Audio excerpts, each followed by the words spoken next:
이어서 손인완 하나솔루션 네네. 네. 미래기술연구센터장님께서 하나솔루션의 예. 탄소 중립을 위한 전략 및 기술을 주제로 발표하시겠습니다. 박수로 청해 듣겠습니다. 안녕하십니까. 소개 지금 받은 하나솔루션의 케미칼 부문의 미래기술연구센터장을 맡고 있는 손윤환입니다. 오늘 탄소 중립 관련돼서 CEO 스코어 데일리 측에서 저희 불러주시고 발표할 수 있는 기회 만들어서 너무 감사드리고요. 지금부터 저희 준비했던 자료를 좀 말씀드리겠습니다. 잠시만요.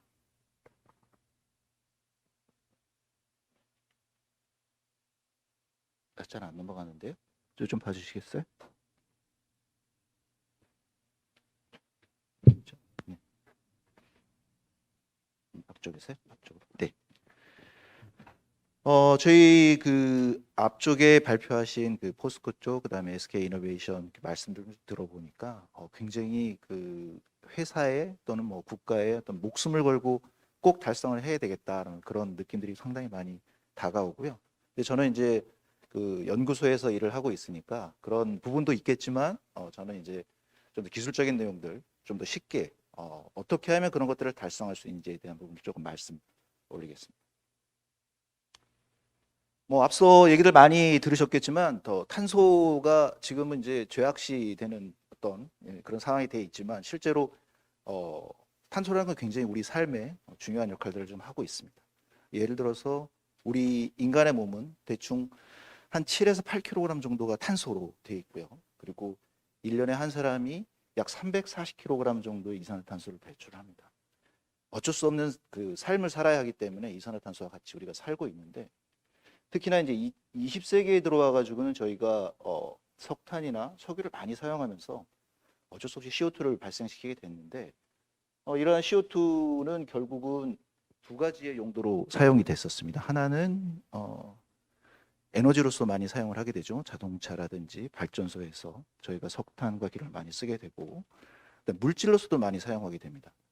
저희 이제 하나 솔루션 같은 경우는 내부에 하나 큐셀도 있고 저희 하나 케미칼 같이 여러 개의 회사가 구성되어 있지만 저희 케미칼 같은 경우에는 그러한 원료들을 사용해서 CO2를 어쩔 수 없이 이제 배출을 하고 있는데요. 이게 이제 저희 어떤 특정한 회사 하나뿐만의 문제가 아니라 이제 국가적인 또는 인류의 문제인 거죠. 여기 이제 그래프를 보시면 오른쪽에 노란색으로 되어 있는 부분을 보면 저게 이제 이산화탄소 농도와 세계의 기온을 이렇게 코릴레이션 해놓은 겁니다.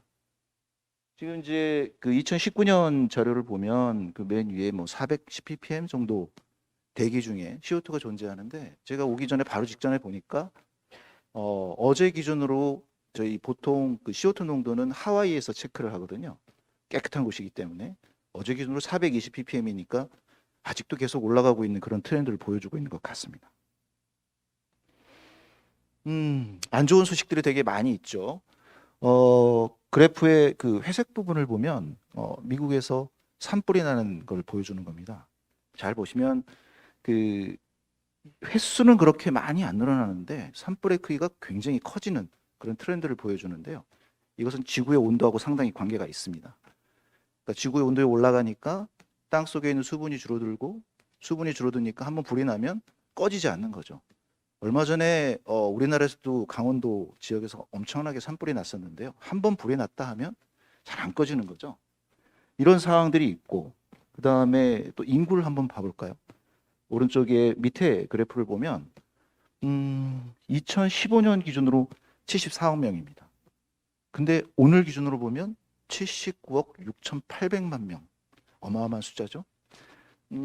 요 빨간색 그래프를 보시면 이게 이제 인구를 얼마만큼 증가되는 속도인가를 보여주는 건데 다행히도 감소한다고 할 수는 있겠지만 이미 인구가 어마어마하게 많기 때문에 2100년도가 되면 112억 명이라는 사람들이 살게 되는 거죠. 이 말씀을 드리는 이유는 뭐냐면 이렇게 많은 사람들을 먹여 살리기 위해서 석탄도 필요하고 석유도 필요하고 천연가스도 필요할 텐데 이 문제를 그냥 내버려 두면 앞에 보여드렸던 이산화탄소 증가하는 그런 얘기 때문에 결국은 인류가 상당히 가져갈 것이다.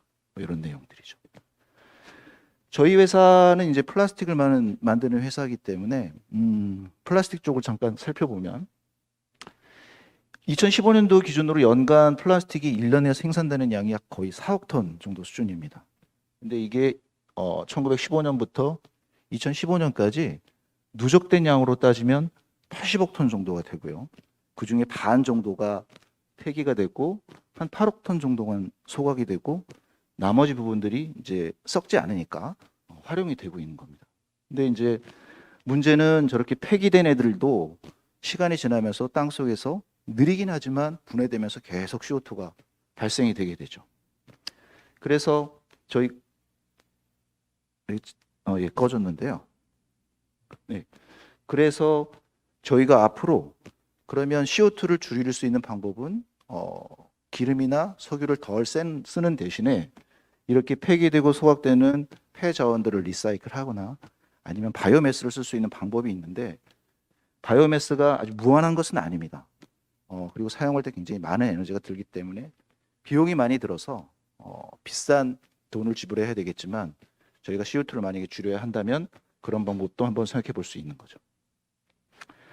탄소 중립을 위해서 저희가 가져갈 수 있는 방법은 몇 가지가 있는데 그중에 4가지 정도가 아마 그 앞서 말씀하신 분들하고 비슷한 궤를 할 겁니다. 첫 번째는 신재생 친환경 에너지를 써야 한다. 아까 친환경 에너지의 어떤 약간 네가티브한 부분을 말씀해 주신 분도 계시지만 물론 핵 에너지도 좋고요. SMR도 좋습니다. 근데 그러한 그 핵 에너지들이 실제로는 매장량이 그렇게 많은 것도 아니고 그리고 무한히 쓸 수 있는 것도 아닙니다. 핵 융합이 되기 전까지는 핵 에너지도 제한이 있기 때문에 저희가 모든 걸 거기서 끌어올 수는 없다는 거죠. 다만 이제 신재생 에너지를 쓰는 경우에는 기존 에너지보다 대략 2배 정도 사실은 비싸기 때문에 이 에너지를 우리가 받아 쓰면서도 경쟁력을 가져갈 수 있을 것인가 하는 문제가 있을 거고요. 좀 전에 말씀드린 것처럼 두 번째는 물질 재순환 부분은 어쩔 수 없이 우리가 가야 되는 것 같고요. 그 다음에 폐 자원에 대한 부분들도 특히나 이제 바이오매스 부분들은 좀 잊혀졌던 물질들인데요. 이런 부분도 좀 많이 써봐야 될 것 같습니다. 그 다음에 CO2 순환에 관련된 전주기 디지털 평가 시스템. 아까 저희 같은 경우는 이제 기술적 면을 살펴서 보면 이런 평가 시스템이고 이게 정책적인 면이 되면 아까 말씀드린 것처럼 이벨리에이션 하는 부분들 그 다음에 이런 걸 인증받는 것들 이런 부분들도 굉장히 중요한 사항들이 되겠죠.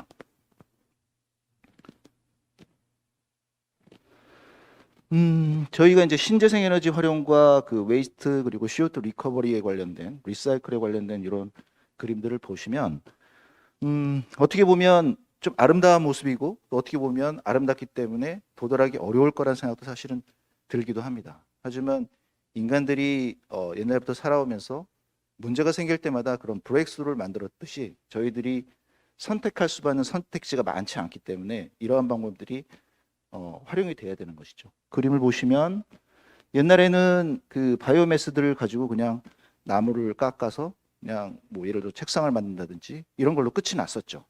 근데 이제 이런 것들을 적극적으로 활용하는 오른쪽 그림을 보시면 재생 에너지를 활용하고 그다음에 바이오매스를 잘라서 화학적으로 또는 생물학적으로 잘라서 저희가 쓸 수 있는 원료를 만들고 그 원료를 또 플라스틱이나 이런 소재를 만든 다음에 그냥 버려서 없애지 말고 다시 리사이클을 하는데 만약에 이걸 돈으로 생각해 본다면 이런 게 있습니다. 예를 들어 저희 에틸렌 같은 게 이제 플라스틱 원료 중에 가장 많이 사용이 되고요. 전 세계적으로 1년에 한 1억 4천만 톤 정도가 생산이 됩니다. 근데 이 에틸렌을 석유 기반이나 석탄 기반으로 만들지 않고 만약에 바이오매스 기반으로 만들게 되면 예를 들어 지금 에틸렌 가격이 물가가 좀 올라서 한 1,300불, 400불 정도 수준이지만 이거를 바이오 에탄올로 만들면 곱하기 2 정도가 되는 거죠.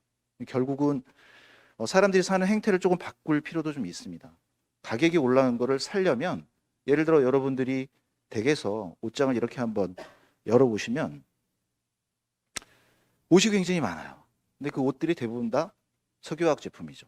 근데 그 옷들을 저희가 매일매일 입는 게 아니고 사실 1년에 한 번 입을까 말까 하는 것들이 굉장히 많은 거죠. 실제로는 우리가 과소비를 하고 있는 부분들이 굉장히 많다는 거예요. 그 이유는 가격이 싸기 때문이죠. 그래서 우리가 석유나 석탄을 가지고 굉장히 싸게 에너지도 물질도 활용하고 있었지만 앞으로는 우리의 세대 또는 다음 세대를 위해서 조금 비싸더라도 비싼 물건을 사서 쓰고 대신에 좀 덜 과소비하는 쪽으로 만약에 흘러갈 수 있다면 이러한 그 재생에너지나 아니면 바이오매스 쪽에서 돌아오는 리사이클 되는 이런 제품들을 가지고도 충분히 우리가 살 수 있다.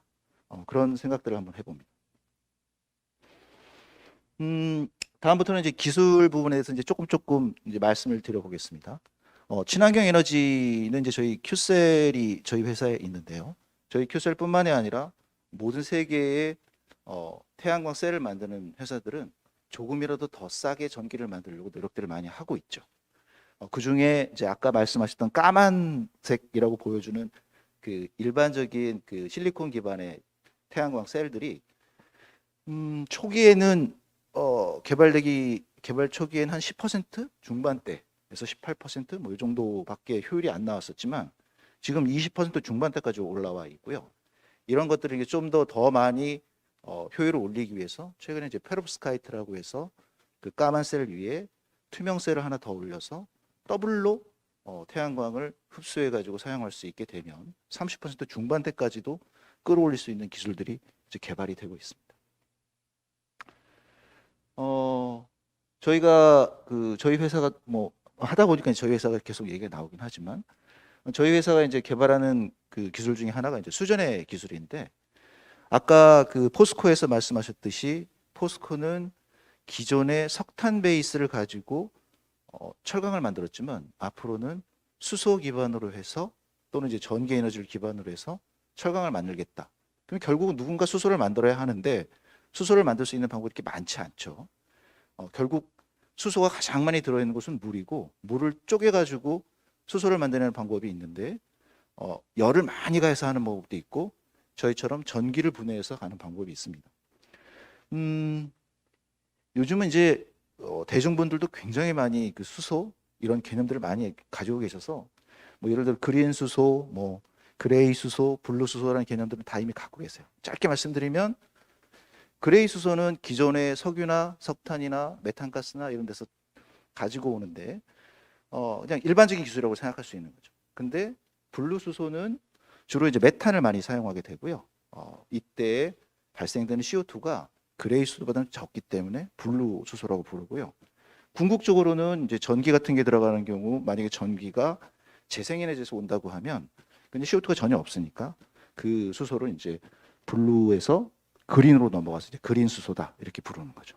근데 이런 수전의 기술이 이제 세 종류가 있는데 AEC 그다음에 PEM 그리고 AEM 이 세 가지 기술이 있습니다. 이 중에 현재 상업적으로 사용되는 거는 AEC라는 알칼라인 전해조인데 효율이 좀 떨어지고 그다음에 운전상에 좀 안전성에 문제가 좀 있습니다. 수소와 산소가 만약에 섞여 가지고 스파크가 일어나면 폭발할 수 있는 게 있기 때문에 AEC 기술은 조금 떨어지는 기술이고 팸 기술 같은 경우에는 상당히 좋은 기술이고 그다음에 재생에너지나 이런 것들을 출력 변화가 있어도 입력 변화가 있어도 크게 무리 없이 사용할 수 있지만 그 안에 이제 이리듐이나 이런 것들을 많이 사용하고 있기 때문에 장치 비용이 좀 비싸죠. 그래서 이제 최종적으로 AEM 기술은 전기를 생산해낼 때 가격도 싸고 그리고 투자비가 줄어들 수 있기 때문에 궁극의 기술이긴 하나 아직은 좀 기술 개발이 좀 필요한 상태입니다. 저희가 또 말씀드린 것 저희가 좀 또 계속 그렇게 반복이 되긴 하는데 지금 이거는 뭐냐면 플라스틱에 관련된 내용입니다. 플라스틱을 저희가 사용해서 버리게 되면 기존에는 땅속에 묻거나 아니면 소각하는 방법밖에 없었죠. 땅속에 묻게 되면 폐기물이 되는 거고 이걸 소각해 버리면 CO2가 발생되는 것이죠. 근데 이제 저희가 저희뿐만 아니라 뭐 SK나 롯데에서도 지금 개발하고 있는 기술 중에 하나인데 플라스틱을 열분해하는데 산소를 거의 넣지 않고 분해하게 되면 이 물질이 원래 구성했던 원래 구성 물질 원유랑 비슷한 물질로 돌아갑니다. 근데 그걸 석유화학에서는 납사라고 부르는데 폐플라스틱의 한 50% 정도까지는 다시 납사를 돌릴 수가 있어요. 그래서 이러한 리사이클링 기술을 통해서 플라스틱을 원료로도 사용할 수 있고 그 다음에 폐기물이 되지 않으니까 매립에 대한 문제도 해결할 수 있는 방법이 되겠습니다. 플라스틱 원료화 연구는 여러 가지 방법들로 되고 있는데요. 저희처럼 이제 PTC 방법, 즉 플라스틱 투 케미칼로 가는 방법도 있고, 또 PET 같은 경우에는 해중합이라고 해서 단순 분해를 통해 가지고 다시 플라스틱 원료로 돌아갈 수 있는 그런 방법들도 있습니다. 바이오매스는 아주 좋은 원료이고, 그리고 어떻게 보면 옛날에 저희가 그 농산물에부터 시작해가지고 플라스틱으로 돌아갈 때 좋은 기술이긴 한데, 이제 첫 번째는 문제점이 뭐냐면 기존에는 이런 바이오매스를 뭘 썼냐면 콘, 즉 옥수수나 아니면 사탕수수 같이 사람이 먹을 수 있는 걸 썼다는 거죠. 근데 앞에 처음에 말씀드렸듯이 인구는 70억, 80억, 110억 이렇게 올라갈 건데 먹는 걸 가지고 만약에 바이오매스를 써버리게 되면 플라스틱은 만들지 모르겠지만 먹는 문제가, 즉 그러니까 식량 자원을 써버렸기 때문에 큰 문제가 발생이 되죠. 그래서 최근에는 저런 옥수수나 사탕수수를 쓰지 않고 버려지는 목재라든지 아니면 미세조류라고 해서 물속에 이렇게 초록색 또는 갈색으로 살고 있는 미생물들이 있습니다. 이런 미생물들을 키워서 원료로 사용하는, 즉 지금 현재는 사람이 쓰고 있지 않은 바이오매스를 쓰는 쪽으로 기술 개발이 이루어지고 있죠. CO2 캡처는 두 가지의 방법이 있습니다. 하나는 뭐냐면 발전소라든지 공장에서 나오는 굴뚝에서 나오는 CO2를 사용하는, 즉 농도가 아주 진한 CO2를 저희가 흡수해서 쓰는 방법이 있고, 또 하나는 공기 중에 있는 CO2를 잡아서 쓰는 방법이 있습니다. 근데 이제 사실 그 농도라는 게 진하면 진할수록 저희가 가져다 쓰기가 굉장히 좋죠. 왜냐하면 농도가 진하니까 저희가 쓸 때 별다른 처리를 하지 않아도 그나마 좀 좋은 거죠. 하지만 공기 중에 있는 420 ppm 굉장히 높아 보이지만 실제로는 ppm이라는 게 100만 분의 1이기 때문에 100만 분의 400 정도밖에 없는 애를 잡아다가 쓰는 것은 굉장히 어려워요. 예를 들어서 저희가 무한한 에너지를 갖고 있다면 혹시 쓸 수 있을지 모르겠지만 그거는 좀 먼 기술 같고요. 최근에는 이제 공단에서 발생되는 CO2를 잡아가지고 그 CO2를 어떻게든 써보자 하는 기술들은 일부 상업화된 것 있습니다. 다만 석유보다 석탄보다 비싸다는 것은 어쩔 수 없는 거죠. 그래서 기술적으로는 어느 정도 와 있지만 그걸 우리가 직접 못 쓰는 이유는 어떻게 보면 이건 정책적인 부분이 아니라 사람들의 어떤 마인드가 되는 거죠. 우리가 잘 살려면, 깨끗하게 살려면, 행복하게 살려면 조금 비싸도 우리가 그 전기를 써야 하고 이런 물질들을 재생해서 쓸 수 있는 그런 마인드가 갖춰지면 조금 더 빨리 갈 수는 있겠죠. 다만 이게 예를 들어서 우리나라만 깨끗하게 살겠다 해가지고 비싼 물건을 사게 되면 우리는 좋을지 몰라도 기업체는 사실은 굉장히 어렵죠. 그래서 유럽이나 미국이나 한국이나 똑같은 조건에서 서로 경쟁하자. 똑같은 경쟁을 갖자. 그래서 아까 말씀드렸던 라이프 사이클 어세스먼트가 필요하고, 그 다음에 탄소가 나오는 회사들한테 들어가서 검증하고 똑같은 페널티를 먹여줘야만 같이 경쟁할 수 있기 때문에 그런 정책적인 면도 중요한 게 되겠습니다. 마지막으로 앞쪽에 그 기술적인 내용들을 말씀드렸지만 이제 저희 회사가 하는 일을 잠깐만 광고를 하면 저희 회사는 이제 그 케미컬 회사이기도 하고 안에 큐셀도 들어있기도 하고, 그래서 세계 최초의 그 수소 연료 전지 사업을 저희 대산에서 2,500억을 들여가지고 운전을 하고 있고요. 그다음에 수상 세계 최대 그 수상 태양광 발전소를 추진하기도 하고, 그다음에 어렵긴 하지만 하나 큐셀 부문에서는 아리백을 선언하기도 했고요. 그 이후에 이제 폐플라스틱 관련돼서 활성화하기 위해서 충청북도와 같이 MOU 맺고 일도 하고요. 그리고 CO2 재활용 기술을 적용한 합성가스 설비는 2021년부터 돌고 시작하는데 규모는 한 20만 톤 정도 되고 투자비도 한 2천억 정도 들어가서 CO2를 바깥으로 최소한 내보내는 그러한 기술도 저희가 활용해서 사업화하고 있고요. 최근에는 그 폐어망에 들어있는 폐어망에 들어있는 그 원료를 재생해서 갤럭시 삼성 갤럭시 22에다가 적용해서 판매도 하고요. 이런 저희는 이미 뿌려져 있는 플라스틱을 재활용하기도 하고, 그다음에 이 지금 현재는 없지만 미래를 담보할 수 있는 그런 기술들을 열심히 기술 개발을 해서 향후에 우리나라가 이런 탄소 중립, 뭐 그린 에너지 이런 쪽에서 앞서 나가서 선도할 수 있는 그런 국가가 될 수 있는데 일조를 하고자 열심히 노력을 하고 있습니다. 네, 감사합니다.